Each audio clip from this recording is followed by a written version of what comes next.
Hi, this is Noma Dimitri. When I first started online dating, no one prepared me for the whole virtual boyfriend phenomenon. I had no idea that this was going to happen to me and it would eat up so much of my time. I thought that people went online dating because they really wanted to meet someone and, you know, test drive them in one way or another through chatting and eventually get to know them through talking on the phone and eventually get to know them a little better through having a cup of coffee. And then, it would just transit to real life, like a normal life.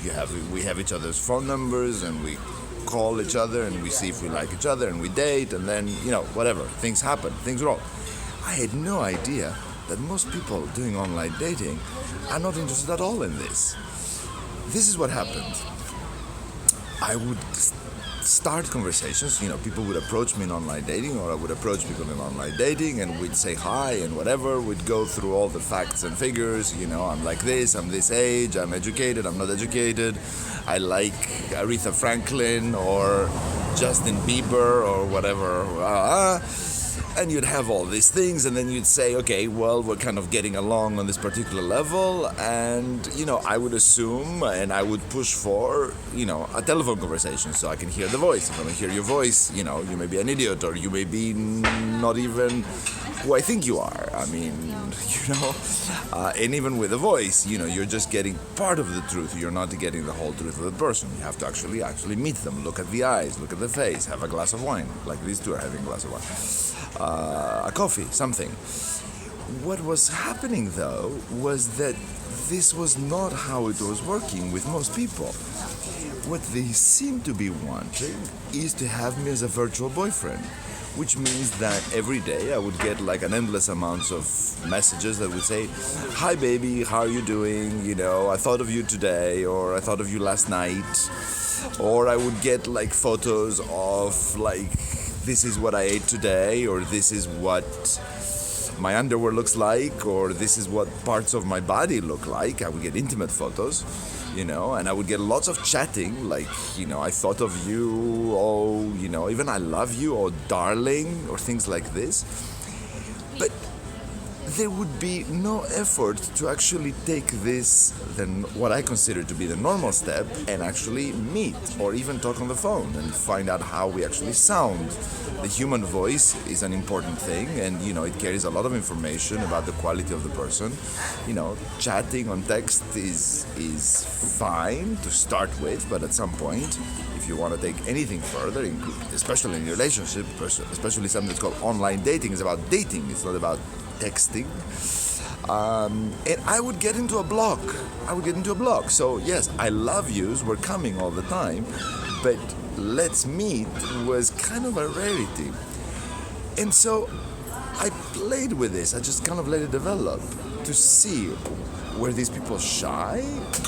And slowly, it dawned on me that online dating was actually developing like a Facebook thing.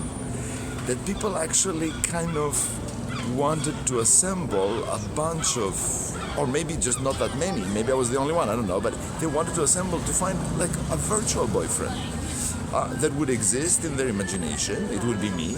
I would text back, I like the lasagna, the photo of the lasagna that you sent me or whatever, although I'm not very responsive to this kind of shit. And they would feel like there is somebody out there that cares for them, this virtual boyfriend, this me, and it would compensate for the absence of a real boyfriend, of a real person, of a person that has their own needs and concerns and their own way of communicating. And this seemed to me, I understood that this was enough for them. They were just happy to have this. So once I understood that these relationships were actually not going to go anywhere except stay online, I cut them off. I said, I'm sorry and whatever. And I dropped them. And I'm shocked. I'm really, really shocked that the whole Facebook like phenomenon has actually transmuted itself, mutated itself like a virus into actually online dating, which already is a very problematic thing with Tinder and rejecting people and the whole thing. But forget about rejecting people. We have the right to reject people. We don't like somebody's nose or somebody's beard or whatever it is we don't like. We can reject them. We can say, hey, you're not good enough. Go to hell. Politely, hopefully.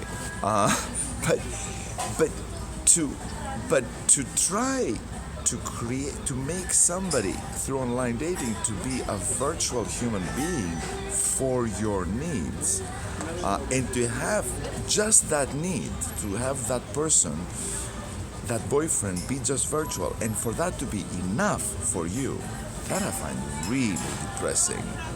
Really, really depressing, and one of the most depressive phenomena of the social media revolution. Yes, social media is meant to connect people, and if we live very, very far away and in different countries and we can't meet, we can actually have a friendship even long distance. But online dating, I thought, was not about that. Well, I just found out that it is. Ooh. And so I have to change strategies, and I have to just make sure that whoever wants to talk to me wants to eventually know the real me, not just the text me. And that's what I'm about to do. Noma Dimitriou. Take care.